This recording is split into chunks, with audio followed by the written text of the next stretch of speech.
Good morning. I think I need to turn some things on. We're having a few kind of techie things at the front here as well, I noticed.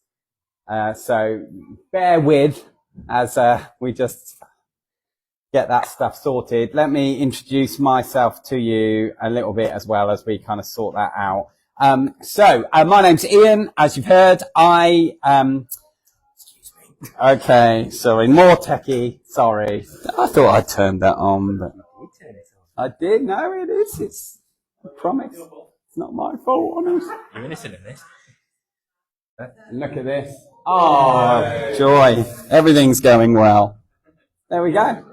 Wonderful. Are you going to just stand there? That'd be great. Yeah, that's perfect. We can do a little bit of a dance. Well, it's coming through now. Yeah, great. Thank you. So, hello. So let me introduce myself a little bit real quick. So I live in Manchester, with my wife. Got a beautiful wife called Jen. Got, two, older, gorgeous daughters, Hope, who is 20, Ella, who is 17. I said this yesterday, with the leaders, but I've yet to hear a speaker stand up and say, yeah, I've got a fairly ugly wife, actually. My kids, really annoying. They're always like, let me tell you how amazing my family are. And we've lived in Manchester for, probably 22 odd years, something like that. Maybe a little bit more actually. But as you can hear from my accent, I'm a southerner rather than a northerner. Oh, that's good. That's good. Normally I get boos at that point. So that's good. And as you've heard, I lead and am the founder of this project called the Naked Truth Project. And, let me just briefly tell you, I'm going to skip along here. There we go. And then I'm going to miss that one. I'm just going to briefly tell you a little bit about what we do. So Naked Truth aims to open eyes and free lives from the damaging impact of pornography, as Terry said. And I'll be honest with you, that can start or stop a conversation, when I'm getting my hair done. And they kind of say, or car insurance is always an interesting one. So what do you do? But really what that means, open eyes is education and awareness. So we work, in schools, for example, and work with parents. We work a little bit with government as well in terms of just trying to help people understand the harms that come along with porn use. And then Free Lives is recovery. We have teams of therapists and counsellors and others who offer support and help for people. And, it wasn't really my plan to set up this. I didn't sit down with my careers advisor when I was 13 and say, when I'm about 40, I might start a porn project. It wasn't the plan. In fact, when I was little, what I thought I was going to do with my life is be an artist. Even when I was tiny, I used to love painting, like at nursery. That was like my favorite thing. To be honest, that's all I remember doing at nursery. What we would do is we would kind of walk into the little nursery room or whatever and we'd sit on those tiny little chairs. And then the nursery teacher would go, okay, everyone, what we're going to do today is we're going to do some painting. And we'd all go, yeah. And we'd get really excited about it. And then, she would have set up those sort of easel things. Do you remember those? Like where you'd stand on one side and like your friend would stand on the other and you'd just spend half the morning just going, to your friend.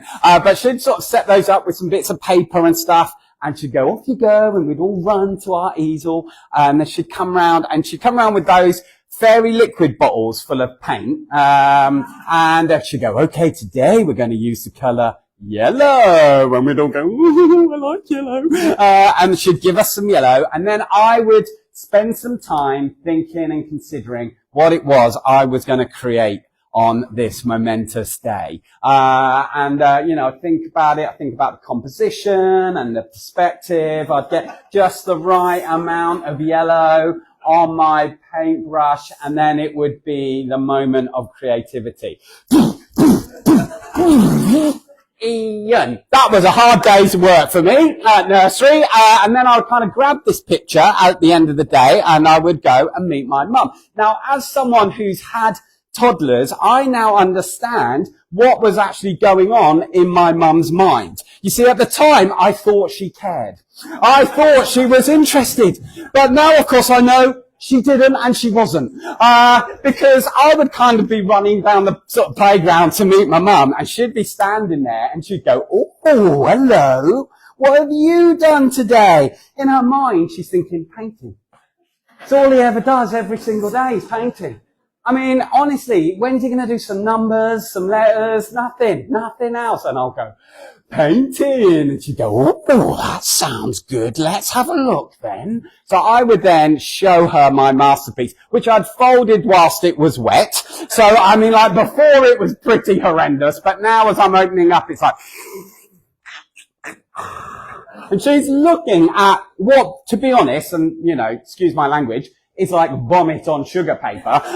She's just looking at this disgusting thing, and she can't let on. So she's like, "Oh, that's good, isn't it? All right, okay. What is it?" You know, and this is where I go, "It's a picture of you." And then my mum, because she actually was a good mum, she would do what, you know, all good mums would do, which is she would take this thing home and she would get a fridge magnet from this bottomless drawer of fridge magnet. She seemed to have endless. And she'd stick this picture on the fridge for a period of time. And the thing is, she knew that when her friends came round for a cuppa, they would be sitting at the kitchen table looking at these monstrosities on the fridge thinking, maybe Ian's musical. You know, because all they could see was mess, right? That was it. That's all they could see. And to be honest, all my mum could see was mess. On that piece of paper. But for me, it was different. I'd walk past the fridge and I'd look at my pictures and I'd see the fire engine that I drew, you know, or I'd see the portrait of my mum or the space rocket or whatever. Somehow I was able to see more. They saw mess, but somehow I saw more.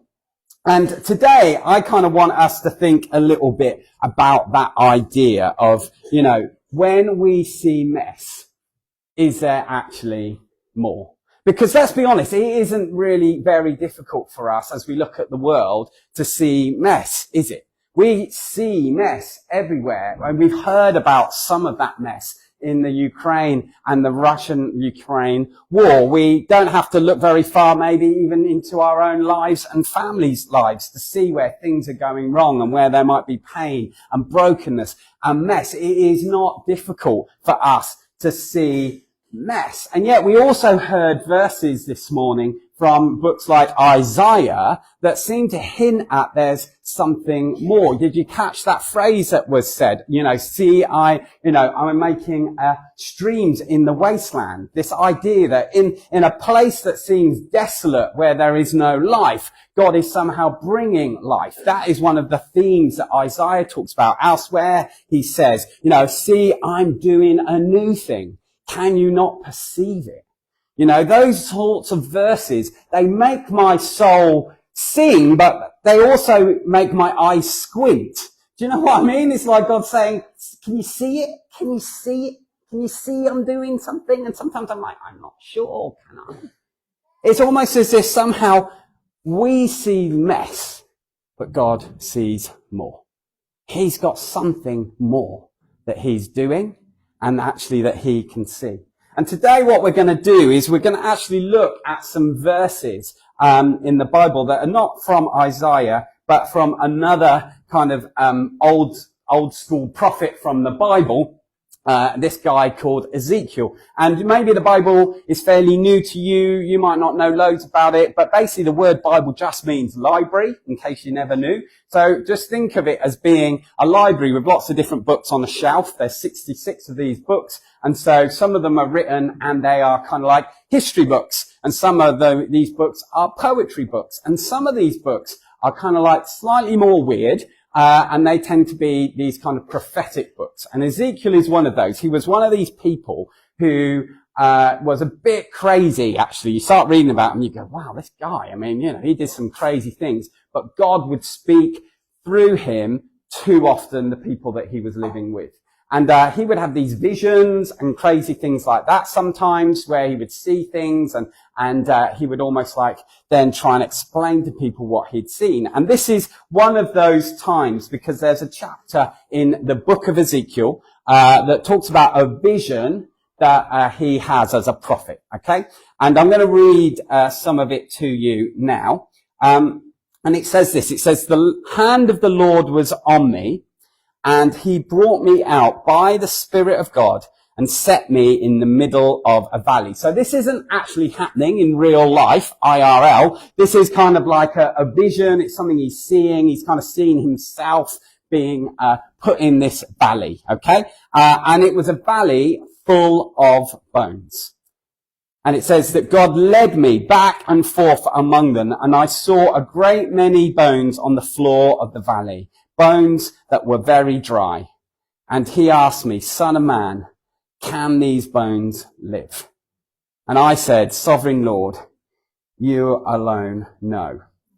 When we see mess, God sees more. Later on in the passage, we discover that what those bones kind of represent. They're kind of like a symbol. They're a picture, a bit like we heard earlier about the corridor and the doors being like a picture, a symbol of something else. That's what these bones are. They're a picture and they're a symbol of actually the people of Israel, Ezekiel's own kind of countrymen and women. That he was a Jew, and this was basically, these bones were the Jewish people, the people of Israel. And so what's happened is that God has placed in this vision Ezekiel in the middle of his own nation's brokenness and pain and punishment and defeat. That's what they represent. These bones basically represent an army that got slaughtered and were just left there. That's what it represents, okay? So he is being put in this place where he is being forced to walk around the dead bodies of his own people. That's this vision. Pretty grim this, isn't it? Happy Sunday, everyone. But I wonder if you've ever felt like that.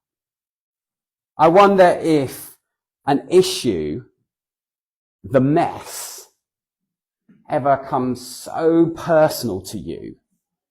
The brokenness seems to become so close to home for you that it feels like you're almost walking around in it.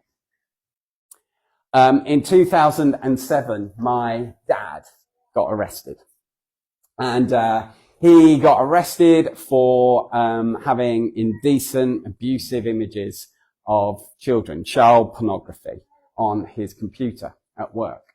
And for us as a family, that came as a complete shock. It came as an utter surprise. He was somebody who, you would never imagine would be having that kind of content, that kind of material, that kind of abusive stuff in his life and on his computer. And suddenly for me, this issue of pornography had become something that was extremely close to home. It was something I had to face up to. It's something I had to think about. It became an issue of proximity, closeness. As you kind of read those verses that we've heard earlier, the fact that Ezekiel, it says, was set down, like God picks him up and puts him down in this valley full of dry bones. But then it says this, that having been set down, he starts to lead him amongst them. So Ezekiel is walking around and like skulls are knocking against his ankles and bones are bashing against his shins. He's being forced to get close and personal. And to be honest, that would have made Ezekiel feel two things, I think, both dirty and disturbed. Firstly, dirty. One of the things that you need to understand a little bit about is kind of like Jewish tradition, is that as a Jew, Ezekiel would have believed that being close to dead bodies would have made him ritually unclean. And he was actually not just a Jew, he was a Jewish priest. And so even more so, it became something which meant he wouldn't be allowed to do his job as a priest for about 7 days because he'd been so close to a dead body. So basically to stay clean, you had to stay clear. That was basically how it would have worked for him. And so God putting him so close to these bones would have meant that that would have felt like this is dirty, this is uncomfortable, this is actually inconvenient. It was unhelpful for him if he wanted to meet with God. I wonder whether one of the reasons why in churches we don't talk about an issue like pornography, for example, is because people want, leaders, for example, church leaders want their people to come to church and to be blessed and built up. They don't want them feeling dirty or uncomfortable or awkward or for it to feel difficult. And so let's leave that sort of thing for another time or maybe even never. And one of the things I just want to commend your leaders for is the fact that they've invited me here today, because it's saying, no, actually sometimes we need to have proximity, even if it does make us feel a bit icky at times. Sometimes we have to do that. And in the Bible, we actually see God doing that, not just with Ezekiel, but ultimately with Jesus, right? That Jesus ultimately goes, right, I will be incarnate. I will become in close proximity to the mess. I'm not avoiding it. I'm not staying distant from it. I am right in the middle of it. As a holy God, I am going to be with all the mess, all the brokenness, all the dirtiness. I am right there. And so I think this is important for us actually as people who are trying to become a bit like our rabbi, to actually do what he did and go, okay, let's prepare ourselves. It might not be comfortable, but let's prepare ourselves to actually get close to some of this brokenness and some of this difficulty and dirt. And so what I'm going to do is bring you a little bit closer to this particular issue of pornography. Okay, give you some proximity to that. Here, for example, is one stat that 5 porn sites last year had over 122 billion hits. That's almost 14 million hourly visits. That's 4,000 visits every single second. So when we talk about pornography, maybe for some of you, what you think of are magazines, or maybe you think about, I don't know, different kind of things that porn used to be.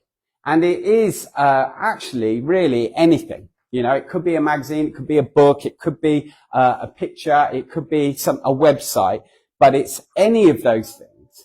And actually because of the internet, because of, our phones, because of our tablets, the porn has now become accessible pretty much anytime, anywhere to anyone. There isn't a shopkeeper anymore, who kind of like puts something in a paper bag. That doesn't exist really. And so actually porn has become incredibly mainstream since the internet. And this kind of shows that. Here are some more bones just quickly to go through. I'm not going to spend loads of time in each of them, but what I do want to say is, nearly 50%, nearly half of UK adults in 2020 said that they'd seen porn that month. But 10% of children are seeing porn at the age of 9. This rises to 27% by the age of 13. That's from a Children's Commissioner report last year. 13% of some of the people we surveyed said that they were addicted to pornography. 22% of practicing Christians view pornography weekly, and 7% view it daily. That was from this year. They will be men and women. 1 in 3 visitors to those porn sites that had all those billions of hits were female. I don't know how this kind of makes you feel. Maybe you hear things like this and it feels shocking and it feels disturbing and it feels difficult to listen to. But this is the reality. These are the bones. And it's important that we kind of allow ourselves to think about that. But as I said, I think, for Ezekiel, walking amongst these bones would have made him feel dirty, ritually unclean, but it would also have been just disturbing for him because these were his people. And I believe there would have been this deep pastoral heart that he would have felt. In fact, what the bones say in the passage is this. They kind of speak, which is, again, like I said, it's all a bit wacky. It's like this vision. But they speak and they say this. They say, all hope is gone. There is no life left in us. You know, Ezekiel must have been deeply moved, deeply disturbed when he was faced with that kind of brokenness, that his people feel there is no hope, that there is no life. It reminds me of when the Gospels talk about Jesus, and it says that Jesus saw the people and he was deeply moved. He had compassion on them because they were harassed and helpless like sheep without a shepherd. You see, even when there is brokenness and it's our fault, which was definitely the case of the Jewish people in the time of Ezekiel, even when, you know, our rebellion, our regrettable decisions have caused brokenness, God's heart is that we have life and that we have it to the full. And so he asks Ezekiel, can these bones live? You see mess. I see more. You see, some of you might have heard or read some of those statistics, and, you know, it kind of makes you think, oh my goodness, what's the world coming to? Right? That might have been your response. Some of you might have said, that's me. I'm the bones. I feel like all hope is gone. I feel like there's no life in me. Now, of our team, we've got about 60 people in our team based all around the world, and many of them have a story of that brokenness, that hopelessness, that lifelessness, that's their story, that porn had caused brokenness and damage in their lives. Now, years on, they're in a place of freedom and hope, and they're helping others. But for so long, for so many of our team, that had been their story. You know, if you feel like those bones, if you feel like all hope has gone, one of the things I just want you to know right now, I want you to hear, if you hear nothing else, I want you to hear God loves you. And he believes in you, even though you've stopped believing in yourself. And his love endures forever. That's what the Bible says. And he has not given up on you. And so he says, can these bones live? As you look at your life, as you look at the society around you, as you look at the fact that, you know, 10% of 9-year-old children have seen pornography, as you look at the fact that this is the world that you are walking around and it's bashing against you and it feels uncomfortable and it feels awkward and it feels dirty, he says, can these bones live? Does it have to be like this? You see, what Ezekiel says is, well, Lord, he gives a good theological answer. Only you know, Lord. That's his answer. Can these bones live? Well, Lord, only you know. But then God doesn't go, well, you're right. Well done. Gold star. That's not what God does. What God says is, okay, prophesy. Prophesy to the bones. He says this. It says, then he said to me, prophesy to these bones and say to them, dry bones, hear the word of the Lord. This is what the sovereign Lord says. I will make breath enter you and you will come to life. I will attach tendons to you and make flesh come upon you and cover you with skin. I will put breath in you and you will come to life. Then you will know that I am the Lord. Prophecy. It's a funny word, isn't it? And if you're not used to church, it's probably a word you never hear. But if you've been in church life for a little while, maybe it means different things to different people at different times. Maybe you're the kind of person who has like 7, prophecies before breakfast. Maybe you're the sort of person who's going, isn't that just something that happened in the Bible a long time ago? So I'm going to give you a definition of prophecy that I think we can all work with, whether you're not sure whether you even believe in God or not, or whether you're kind of like, prophecy's your next, the thing you love doing most, okay? And it's simply this. I think a good way of us understanding prophecy, there we go. Well, that does sound different. I mean, I'm okay. You probably could hear me, but we'll go with this. Thank you very much. Brilliant. This is a good definition, I think, for today of what prophecy can mean. It's simply this: to write a better story. To write a better story. And we write a better story with our prayer.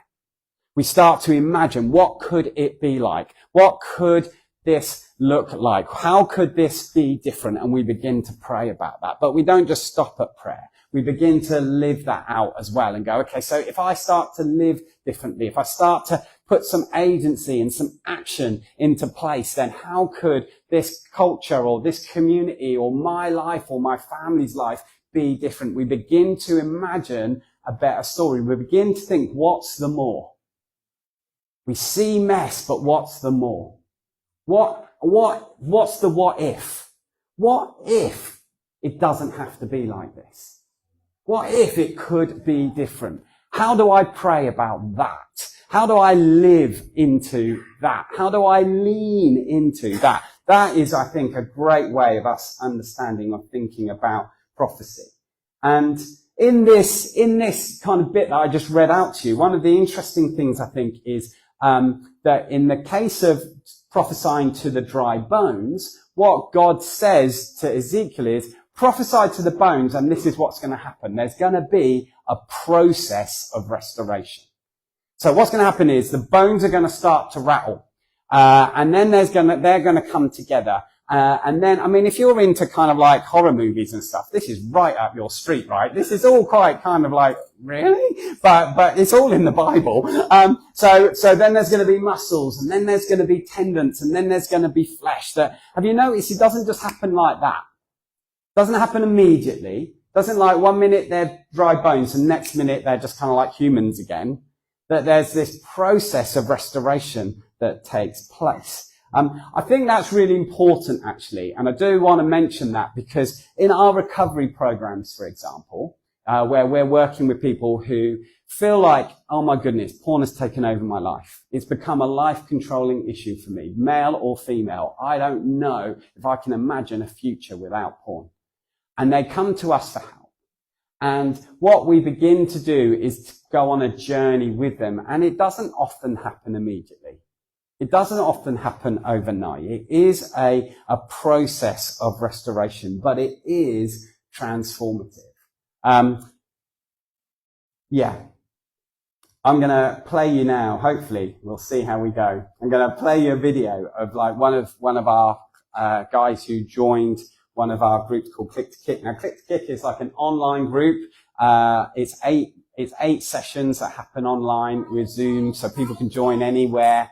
And they happen at all sorts of different times during the week as well, so people can join lunchtime in their car when nobody knows that they're in their group or whatever. This is a guy called Owen, and hopefully we'll hear a little bit of his story and what Click to Kick meant for him.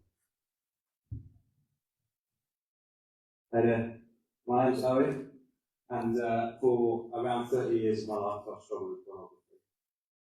Been a Christian for many years as well, and over those years, I've tried lots of different things to help me to beat it. I've read lots of books, tried lots of courses, done lots of things, and to different degrees they were helpful, things like prayer ministry and things like that. But I always found that I was still stuck in the cycle and never quite managed to break out of it. Even though I did manage to stop it escalating too far, it kept coming back in my life. And in 2021, I went to the D-Word conference. I just saw like a window into something that was a bit different, and I thought I need to find out more about this. So I did the Control Athlete course while I was waiting for the Click to Kick course to come up, and then I did the Click to Kick course in 2022. What I found about Click to Kick was that it was a bit different from anything I'd done before. A lot of the kind of faith-based recovery or porn sort of attempts to kill me with porn before that we're actually still a little bit kind of tinged with shame, some of the language, like we talk about fallen, and that kind of stuff, and I found that the shame kind of still kept me caught in the cycle. And what I loved about Click to Kick was that it had a different language. It used like a language of recovery that shame was kind of stripped away. And I also found that it just had so many practical tips, practical day-to-day practices that you could take on board. So it kind of broke it right down. It broke the recovery right down into a very practical day-to-day kind of stuff that you do. A lot of it was around the level of your thoughts, about how you think and how you can change your thoughts. And I also appreciated just how much work had gone into it. You see the expertise, you can see the sort of training, professional background of it all. So I found it to be a really amazing and transformative thing. But the other thing about it as well, I guess, is that I still remember the time that the screen came on for the first time and you see all these little boxes with all these other guys on, and it's raw, and it's just, you're just there in the room with these other guys, and you're facing up to it in a really raw way. And one of the other things I found over the years was that I had a measure of accountability with different people, but it was always quite superficial. Maybe they'd get sent a report from my computer, but we never really had a conversation about how I was doing and that kind of stuff. And Click to Kick really helped me to find and seek out really real accountability with some great friends.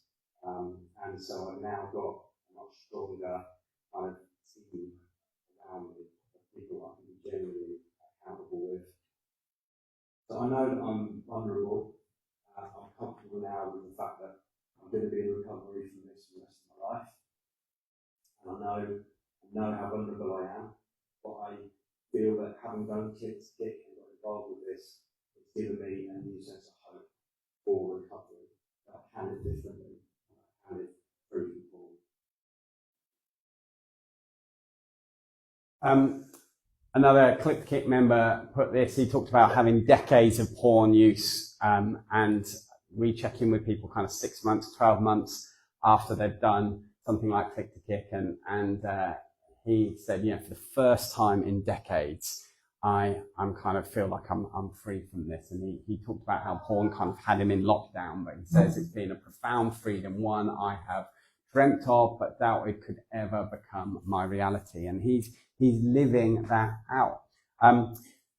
The same week that I read that little bit of feedback there that you see on the screen, I also read this. This is from one of the women, because we work with partners of porn users as well, spouses and partners who are dealing with their own brokenness of feeling betrayed and just living with somebody who has an addiction to pornography, and they need support and help. And so we have a program called Wholehearted. And you can see here how she too talks about healing and restoration and transformation that has come from that kind of program. I mention these things because this is what I think prophecy looks like in a real practical way. It's actually saying it doesn't have to be like this. You may feel right now like porn is, got its grip on you, but it doesn't have to. What if you could be free? What if you could be whole and you can be healed? And so something like Click to Kick. There's also, he mentioned Control-Alt-Delete, which is actually not even a group. You can just do that sort of secretly almost in your own time. All the things around that are on our website if you want to find out more, as is Wholehearted, which as I say is those kind of groups that are for partners and spouses of users. There's one more bit I want to mention just as I come to an end. I know that I'm spoken a little bit longer than you would normally have, but I am going to finish in the next kind of few minutes. But I do want to kind of mention this bit, because you might have noticed that God says that these kind of bones are going to come together, and there's going to be flesh, and there's going to be tendons, and there's going to be muscles. But then he says this really intriguing bit. He says, and then I will make breath enter you, and you will come to life. It's almost as if, and we talked a bit about this yesterday with the leaders, it's almost as if we as humans are not just these physical flesh and bone things, that there's something more to us. There's something that is also spiritual. And the Bible often talks about the spirit, that God-given spirit as his breath. That's one of the images the Bible uses. Really, what the Bible is kind of saying, I think, and what we kind of see happening here is that basically Ezekiel doesn't just stop with the bones. That there's this thing of actually, if our response is only practical, if it's only physiological, it's only half the job. It's only half the journey. It's only half the prophecy. Because we, as humans, we need spiritual life too. You see, the thief comes to kill, steal, and destroy. And Jesus came to give life and life to the full. And that there's something more than just being kind of healed in that sense. We also need to actually be given that life by Jesus. Forgiveness, wholeness, eternal life.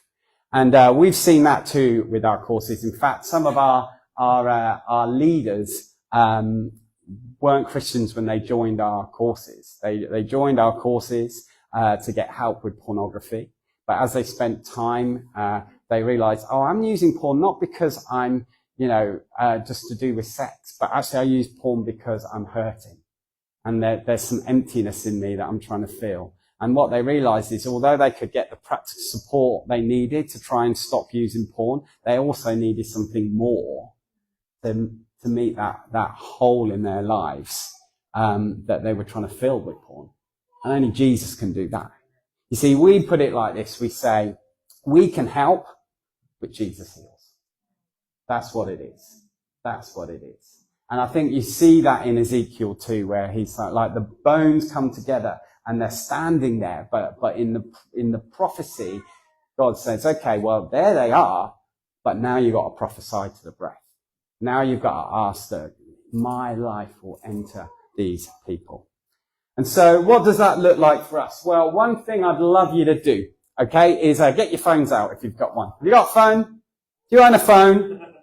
I'm sure you do. I'm sure lots of you have. So please get your phone out right now, okay? Just get your phone out and open the camera bit. If you don't know how to do this, open the camera bit and point it towards the screen, and that will open up a link for you. And the reason I want you to do this is because this is an app that's free that we provide for churches. And in it, there's a whole load of different things. But in this app, we'll begin to answer the question of what does it mean for you to have proximity?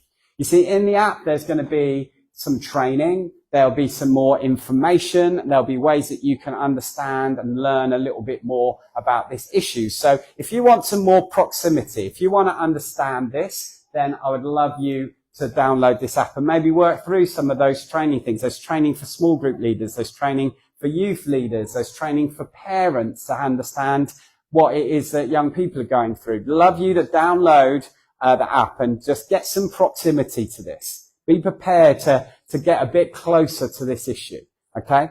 But also in this app, you can find out what it means to prophesy. Maybe that means for you to write a better story. To prophesy might mean for you to actually reach out for help. Say, enough is enough. I'm going to imagine what my life could look like without porn. I want a future without porn in it. And therefore, this app has got links to all those groups and all those things that I've mentioned today. So maybe that's how you will prophesy, is you'll actually say, I need help. Maybe you can prophesy by helping us help others, and you can donate through the app, or you can pray for us. There's a little prayer bit where every day we give you a different thing that you can pray for. And so maybe that's how you can help to write a better story when it comes to this issue, to imagine what more looks like. Because when we see mess, God sees more, right? So let's begin to imagine that more when it comes to this issue, and begin to do that. Have I got 1 minute to tell a final story? Are you sure, Terry? Are you sure, people? Children's workers. Oh, can't quite hear you. Sorry, never mind. I want to tell you this quick story. It is a quick story. I don't know if you remember the time when there was a load of riots that went on in some of our major cities. Birmingham was definitely one of them. Wolverhampton was another one.